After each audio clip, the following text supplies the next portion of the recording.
pala nagpagawa ng buhok mo. In fairness, bagay sa'yo ah. Ano ka ba, Marian? Dun sa tita ko. Dun sa salon niya. Kung gusto mo magpagawa sa kanya, sabihan mo lang ako. O sige, Queenie, bala ko rin kasing magpakulay sa buhok ko. Basta, sabihan mo lang ako, Marian, ah. Oo. Wait, teka lang, Queenie. Oh, ano na naman yun, Marian? Ang init-init, no? Wala ka bang balak maligo? Ay, tapos na ako maligo, Marian, eh.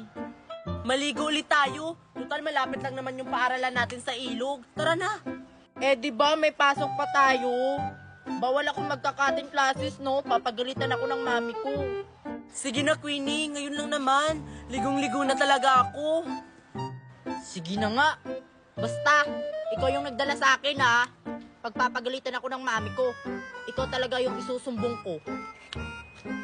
Yes, may kasama na ako maligo.